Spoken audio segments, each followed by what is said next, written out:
In continuation to my last video, my name is Long Lin, part 2, font. Today, I will tell you what it took for me to start appreciating my culture. At age 17, I finally realized that I needed to stop rejecting myself. And by that, I mean I needed to stop rejecting my parents. Because my constant avoidance was giving me some serious identity issues. To be honest, I've always kind of hated being Asian.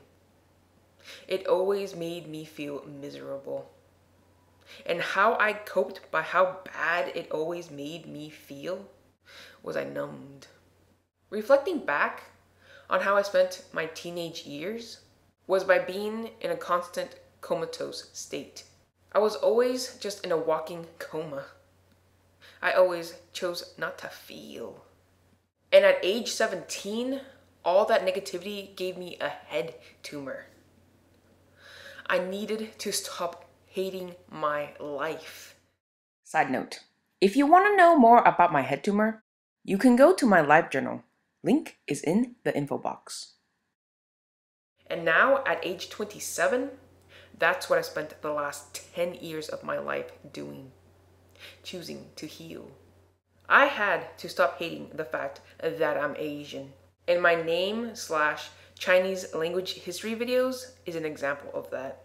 I wanted to atone for my past ignorance by how when I was younger, I was glad I didn't know how to speak Chinese. This is how I distanced myself away from my parents. I made it so I couldn't communicate well with them. This is how much my parents never made me care. I hated going to Chinese school. Not only did I have to give up my Saturday mornings, I was forced to learn a language I literally didn't care about. And once I got in a car accident at age 12, I was kind of glad it happened because it was the major reason why I stopped going to Chinese school. I mean, how messed up is that? My parents never made me care. And side note, I was hit by a drunk driver and the rehabilitation took so long, I didn't have to go back to Chinese school. Wanna know the whole story? Go to my live journal. Link is in the info box. And this is also why I've never had a job. The insurance money I got from the accident gave me the opportunity to go find myself. Instead of finishing college and starting a career, I took the opportunity to heal, taking 10 years because that's how deep the damage was. And that's why the number 10 keeps coming up. When your youth is nothing but homework, it takes 10 years to learn how to live life. It literally took me getting a head tumor for me to stop, breathe, and then want to reassess my life. Because up until 17, it was awful. It was miserable. And the worst part of all, I didn't know why. And YouTube, this is what I mean by the potential you're not using. The ability to tell a unique story. I wish back when I was younger, someone would have told me that the way I was living my life was bad. And then make me understand to the point where I would believe them. When a person tells a personal story, I tend to believe them. I didn't know that not caring about being Asian was also the reason why I felt miserable. It made me lack identity to the point where I always felt empty. I never saw a person with my face telling my story, and so I always felt invisible. I thought it was school that I hated. Nope. 10 years down, and it's the lack of identity that made me miserable. This is what I realized. So the reason why I did my name videos was to say how much when I accepted the fact that I'm Asian and will always be Asian, to learn and embrace the culture and its history was the point when I could finally put everything together. Instead of just wanting to be an artist, I knew I was meant to be an artist.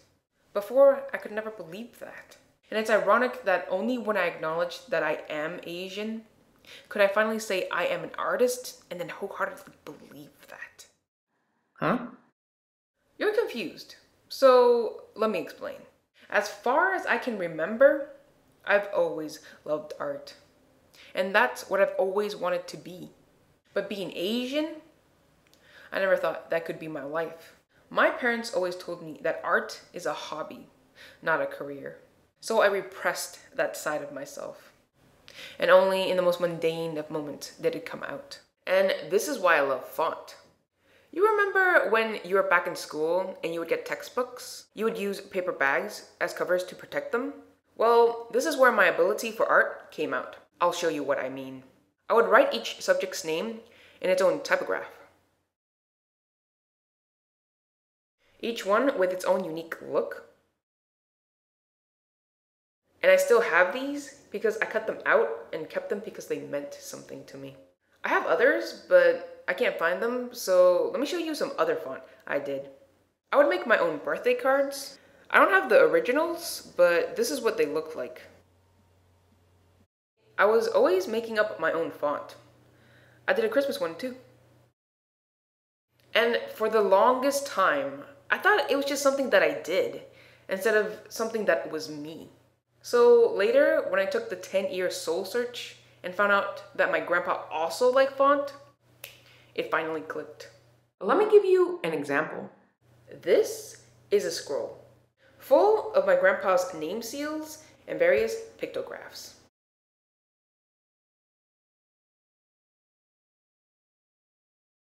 Now, when you compare this font to this, they have nothing in common. This is very Americanized, while this is very Chinese. But knowing this commonality between me and my grandpa, our love of font, I finally understood where my artistic ability came from. This wasn't a fluke or just something I liked. This was in my blood.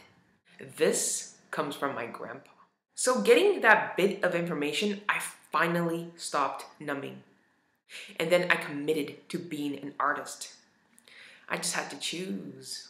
Being able to put my feet on solid foundation instead of by myself, nebulous, no identity, absence of, it helped a lot.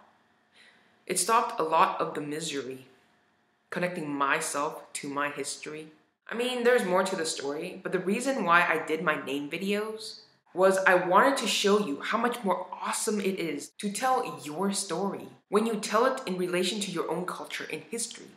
And you can only get that ability if you know anything about your own culture and history. When I was younger, I just never spent the time to care. Which brings me to the point to why I'm going for the YouTube job. Now, imagine if there was a YouTube when I was younger, and I could see people talking about having careers as calligraphers, using typography, or were in the graphic industry, doing the type of stuff I've done all my life. I did this when I was back in elementary school, and I did this after I dropped out of college, telling me I could have their careers too, because since they did it, I could do it too. But again, this to me was a hobby, because no one ever told me that this could be my life. And right now, it won't be, because I never put in the 10,000 hours to make font my profession. I never got the head start. But young people of today, they don't have to waste that opportunity. Because YouTube, if you focus on content instead of on ads, you can help people that were in my shoes and tell them they can choose to dream, be artists. That can be your community, YouTube. Full of people that just by sharing their story, they can help others dream. So YouTube, what happened to your brand? The you that was about the people. The ability for one person to tell their story and then be seen, and in turn for others to see themselves. Social networking in the age of new technology is just another variation to wanting to belong. People want to belong in other people's stories. That's why they share. It's the Me Too factor. I connect to your story because that's me too. I understand why you're going in the direction of monetization. I'm just saying you can do it better. Because it's content you should cultivate, not ads. When the content is good enough, the ads come to you. You don't have to worry about it. So whatever happened to the YouTube that said, we are YouTubers, we are artists, we are storytellers. So what's your story? Broadcast yourself. You know, YouTube, I hope I've done enough to deserve that meeting. Because over the year that I spent doing my Google YouTube video playlists, all I keep seeing you do is wasting time just waiting, never changing up the game and making new rules. YouTube, what is your vision? Why is it always a different variation of the same thing? Let me give you an example of something different. Khan Academy seems to have really good vision. How students can learn from YouTube instead of just the classroom. YouTube, do you see the potential that someone else had to think of for you?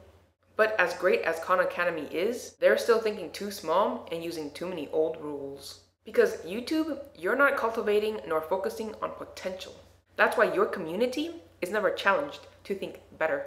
Why is it that we should only learn about academics? Why can't we learn about culture? Why can't we learn how to better parent, learn life lessons, or how to succeed in any endeavor you wish to pursue? Again, just by having people tell their story. Not everyone is meant to be a scientist. What about us artists? So let me focus on the expertise I've spent the last 10 years of my life researching. And in honor to a certain Steve Jobs that also had a love for calligraphy, let's talk about Foxconn and how I know it's not Apple's fault. A handful of their employees committed suicide. It's China's culture. I know, because I've lived it. Foxconn is a symptom. The disease is rooted in the culture. Being Chinese, we are conditioned to have high tolerance for miserable work. But the key word is, I'm always just miserable. People never speak up, nor speak their minds. They're not taught to express themselves. And therapy is seen as a problem, not a solution. We're never taught how to feel. America, that is such a luxury to know who you are.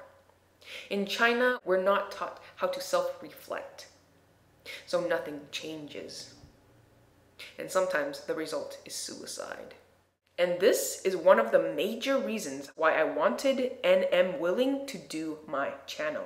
I want to be the person that I never had in my life. To tell me that you are not a bad person if you choose to go for your dreams. In America, that's a given. But in China, they don't believe that. That's why for the longest time, I didn't think I could be an artist. My parents never told me it was okay to dream. YouTube, do you see the potential that you're not using? How I know I'm not the only one out there that can use YouTube to help people. But the direction that you're taking your brand, all you're doing is just waiting. Someone needs to tell you, YouTube, how much potential you're wasting chasing old models instead of making new ones. YouTube, I want to help make you great. And to do that, I need to work within the system. I think I have a very unique perspective that can be a great asset to you. Technology, you got. Content is something you need to work on. And I can help you get there. I just need the meeting to prove it to you. You can watch more by clicking the annotation.